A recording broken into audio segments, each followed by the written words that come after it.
Welcome back, Wargamers. Today I'm going to show you how I make some really easy stone walls for your wargaming table. Now, I think this process that I'm going to use is the easiest way to make these walls. Walls, are never really difficult to make, but they can be very time consuming.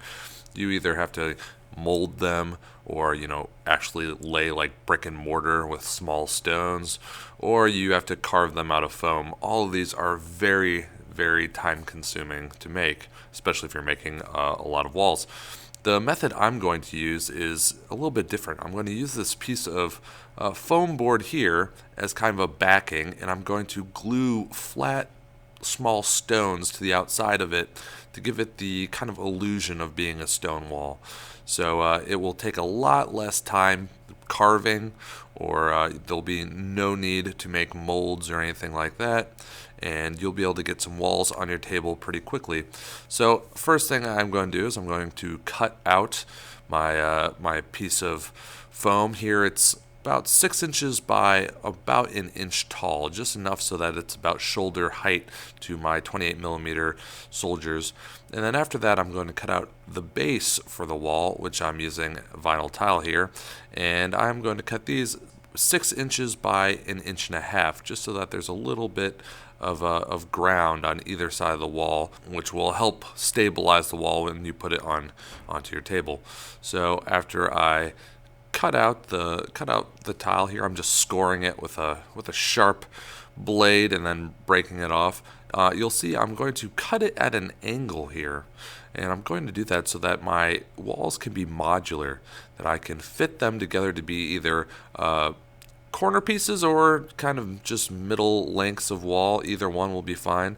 So what I'm going to do is I'm going to mark a 3/4 of an inch down on either side of my base here, and I'm going to find the middle point of the piece of vinyl, and then I'm just going to cut this out, and that will allow, again, any piece of your wall to really be completely modular. It can form any part of a wall that you need. So just take a few minutes, do that, and then you won't have to worry about crafting specific wall pieces. So here you see I've taken this foam board and I'm just using some PVA glue to glue it into the center of these vinyl bases I've made. Alright, so make sure that they fit pretty much exactly. Cut off any excess if you need to. And then once it's dried, here is where the part that's going to make this technique comes in. So here I found a bunch of flat pieces of mica flakes. I found these, I believe, at Walmart in like their kitchen decor section.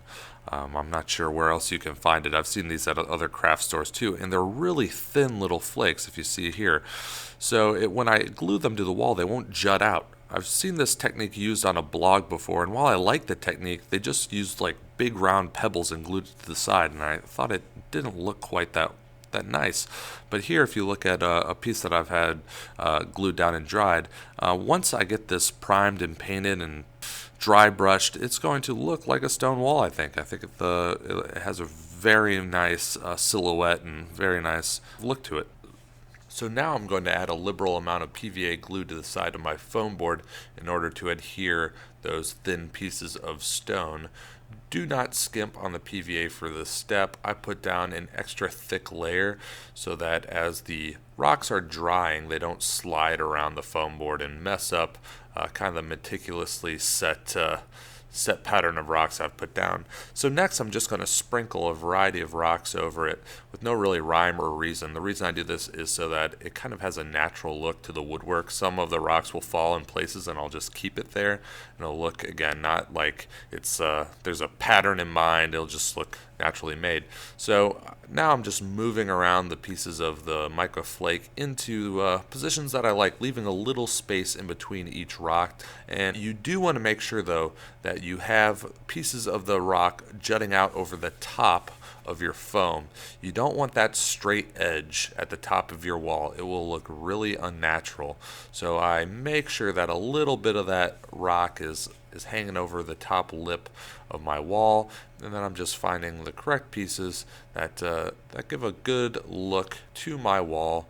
Alright, this will only take a few minutes. I mean, if you think of how long it takes to carve foam, it can take forever, but this is really quick. And the last step I'm going to use, so I'm just going to sprinkle on some aquarium gravel in between the bigger pieces of mica to look like smaller rocks stuck in the mortar. And when it's dried, it'll look like this. So you'll get a very nice end result here, and it's much quicker than any other technique I've ever used to make a wall, and I actually think it turned out quite well. Now, you might want it to be a little bit thicker. These walls are pretty thin. I just wanted a simple kind of like farm wall, so I didn't worry about making it a really thick fortification or anything like that. You can, of course, double up on the foam board if you want to have a thicker wall. So here is the wall after I have primed it black with spray paint, and I think you're really starting to see this wall take shape now. So what I want to do is I'm going to base coat and dry brush this wall, basically using a triad of colors. So I'm going to start off with a base of just neutral gray that I'm going to run over the top of the black. I'm only going to do one coat, and it's not even going to be that thick, so some of the black will be showing through, which is fine. It gives it more depth. So quickly we'll just paint the rest of this. Alright, I'm just using some really cheap craft paint. He's using a really cheap brush that I don't care if it gets ruined on the rocks. And then we'll have our base coat done. After I've finished my base layer for my wall, I'm going to go ahead and put the base layer down for the earth surrounding my wall here, and I'm going to do that using a burnt umber color. I'm putting this down now so that I don't get any dark brown paint on my finished wall at the end and then have to go and touch it up. So just go ahead and put your base layer down for your earth. I like to have broken ground on most of my terrain, so I'm going to spend a little bit more time painting the ground than maybe you would have to if you're just going to flock it. So now I'm going to go ahead and I'm going to apply my highlight layers. So I'm going to apply first a layer of, this is just warm gray. I'm going to load my brush up pretty full of paint, so I won't be wiping much off and going over the entirety of my wall with this color. And then as my high highlight, I'm going to use a titanium buff, which is almost a beige white. Wiping off most of the paint, I'm going to do a true dry brush over the entirety of the wall to give it really that high contrast. That'll look nice, especially once we put a wash on it. And then I'm going to dry brush the earth pieces around my wall. Here I'm just mixing some burnt umber with some titanium buff to get a nice mid-tone color.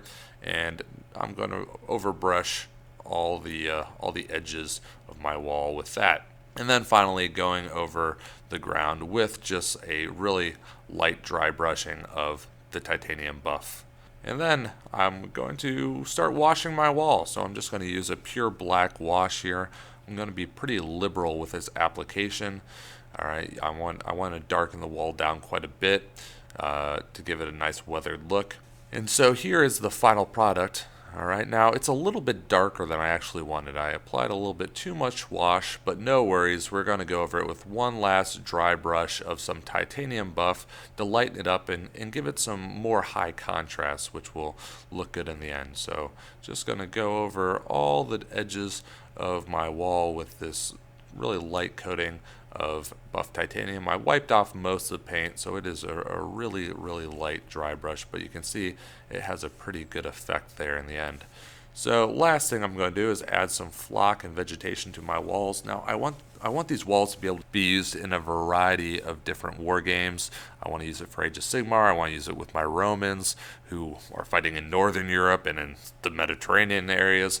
So I'm using kind of a neutral yellow grass. You can, of course, use whatever flock you wish. And then I'm going to add a few grass tufts to my wall.